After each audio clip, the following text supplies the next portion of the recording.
రామదాసు గారు భద్రాచలంలో రామాలయాన్ని కట్టారు. కట్టినప్పుడు శిఖరం మీద చక్రాన్ని ప్రతిష్ఠ చెయ్యాలి. ఎంతమంది కంసాలుల్లో పిలిచారు, ఎంతో మంది వచ్చారు, ఎన్నో చక్రాల్ని తయారు చేశారు. ఇన్ని చక్రాలు తయారు చేసినా పూర్తయిపోయిన తర్వాత తీసుకెళ్లి శిఖరం మీద ప్రతిష్ఠ చేద్దామంటే చక్రం సరిపోయేది కాదు. రామదాసు గారు బెంగెట్టుకున్నాడు, ఏమిటి చక్ర ప్రతిష్ఠ అవ్వట్లేదని. ఒక రోజున రామచంద్రమూర్తి కల్లోకి వచ్చారు. ఓయి గోపరాజా, నువ్వు చేయించిన చక్రం దీనికి ఇమడదు.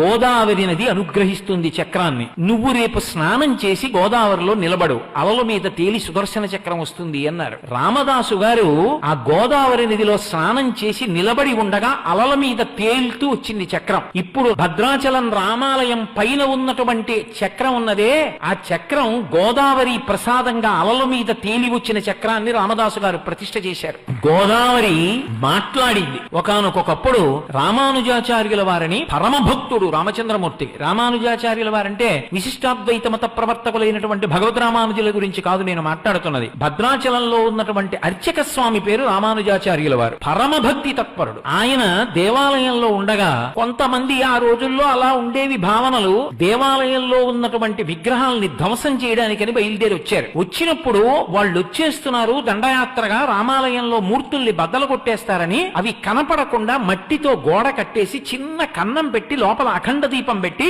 ఈ కన్నం యువతల నుంచే రాముడికి నైవేద్యం పెట్టేవారు. బయట భద్రాచల రామచంద్రమూర్తి ఎలా ఉంటారో అలా వామాంక స్థిత జానకీ పదిల సత్కోదండ దండంకరే చక్రం చోద్భగరేణ బాహుయుగలే శంఖం శరం దక్షిణే అని ఆ రామచంద్రమూర్తి ఎలా ఉంటాడో అలాగే ప్రతిష్ఠ చేశారు. ఏవి నిజం మూర్తులు కావు, చూడ్డానికి నిజం మూర్తుల్లా ఉండేటటువంటి మూర్తుల్ని కృతకంగా పెట్టారు. రానే వచ్చారు వాళ్ళు, అందరూ పారిపోయారు భయపడి, చంపేస్తారని. ఈ రామానుజాచార్యుల వారు మాత్రం గుళ్ళో పడుకున్నారు. వాళ్ళు వచ్చి ఏమిరా మీ రాతి బొమ్మలు అని అడిగారు. ఆయన పిచ్చెక్కిన వాళ్ళ నటిస్తూ పెద్దగా ఎగిరి నాట్యం చేస్తూ రాతి బొమ్మలు ఏమిట్రా, మా దేవుడు రా, అదిగో వెళ్ళండి రా అన్నారు. వాళ్ళు వెళ్లి లోపల ఉన్న మూలమూర్తులు అనుకుని కృతకంగా పెట్టిన మూర్తుల్ని పగలగొట్టారు. ఇప్పటికే చూడొచ్చు మీరు మ్యూజియంలో. అప్పుడే ఒక విచిత్రం జరిగింది.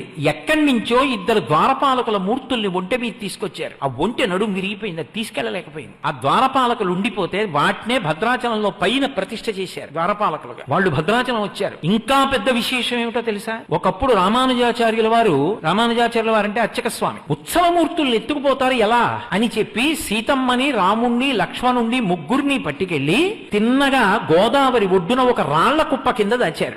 ఈయన వెళ్లి దేవాలయంలో అమ్మయ్య మూర్తుల్ని రక్షించాను, గుడి నిలబడిందని సంతోషించారు. గోదావరి పెద్ద ప్రవాహం వచ్చి ఈ ఉత్సవమూర్తుల్ని తీసుకెళ్లిపోయి ఆయన గోదావరి ఒడ్డుకు వచ్చారు. ఉత్సవమూర్తులు లేవు. ఉత్సవమూర్తులు వెళ్లిపోయాయి కాబట్టి నేను గుడికి రానని ఆయన ప్రాయోపవేశం చేసి అక్కడే కూర్చున్నారు. శరీరం వదిలేస్తాను.